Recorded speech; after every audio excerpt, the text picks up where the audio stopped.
നിങ്ങൾക്ക് എഴുന്നേൽക്കാനുള്ള സമയം വന്നിരിക്കുന്നു.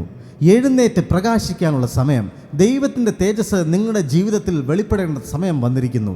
യെശയ്യാവ് 60:1 പറയുന്നു, എഴുന്നേറ്റ് പ്രകാശിക്ക, നിന്റെ പ്രകാശം വന്നിരിക്കുന്നു, യഹോവയുടെ തേജസ്സും നിന്റെ മേൽ ഉദിച്ചിരിക്കുന്നു. ഇത് ഇസ്രായേൽ മക്കളോട് പറഞ്ഞ ഒരു വാഗ്ദത്തമാണെങ്കിലും ഇത് ആരെല്ലാം വിശ്വസിക്കുവാൻ തയ്യാറായോ, ഇത് എന്നോടാണ് സംസാരിക്കുന്നതെന്ന് നിങ്ങൾ ഏറ്റെടുക്കുവാൻ തയ്യാറാണെങ്കിൽ ഇന്ന് ഈ വചനം നിങ്ങളുടെ ജീവിതത്തിൽ തീർച്ചയായിട്ടും പ്രവർത്തിക്കും. എഴുന്നേറ്റ് പ്രകാശിക്കുക, നിന്റെ പ്രകാശം വന്നിരിക്കുന്നു. നമുക്ക് പ്രകാശിക്കുവാനുള്ള പ്രകാശം സ്വർഗത്തിൽ നിന്നും ദൈവം അയച്ചിരിക്കുന്നു. യഹോവയുടെ തേജസ്സും നമ്മുടെ മേൽ വന്നിരിക്കുന്നു. അതുകൊണ്ട് നമുക്ക് പ്രകാശിക്കണമെങ്കിൽ, ദൈവത്തിൻ്റെ തേജസ് നമ്മുടെ ജീവിതത്തിൽ വെളിപ്പെടണമെങ്കിൽ, ദൈവത്തിൻ്റെ ശക്തി വെളിപ്പെടണമെങ്കിൽ നമ്മൾ എഴുന്നേൽക്കണം, എന്നിട്ട് പ്രകാശിക്കണം. ഇത് രണ്ടും രണ്ട് കാര്യമാണ് പ്രിയമുള്ളവരെ. നമ്മൾ ഒന്നാമതായി ചെയ്യേണ്ടത് നമ്മൾ എഴുന്നേൽക്കണം. എന്തിൽ നിന്നും നമ്മൾ എഴുന്നേൽക്കണം? നമ്മുടെ പാപ ജീവിതങ്ങളിൽ നിന്നും നമ്മൾ എഴുന്നേൽക്കണം. നമ്മുടെ പിന്മാറ്റ അവസ്ഥകളിൽ നിന്നും നമ്മൾ എഴുന്നേൽക്കണം.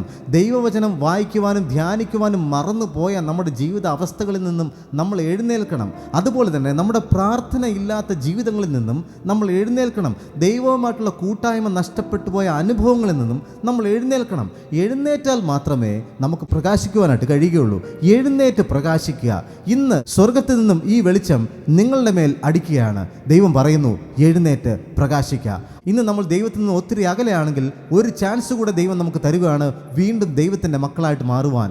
എഴുന്നേറ്റ് പ്രകാശിക്കാൻ ഒരവസരം കൂടെ തരുവാണ്. അതുകൊണ്ട് നമ്മൾ ചെയ്യേണ്ട കാര്യങ്ങൾ എന്താണ്? നമ്മൾ ഒന്നാമതായി ചെയ്യേണ്ടത് നമ്മൾ അംഗീകരിക്കുക. നമ്മുടെ അവസ്ഥ, നമുക്കിനി ഒരു ഉയർച്ച വേണം എന്ന് നമ്മളൊന്ന് അംഗീകരിക്കുക.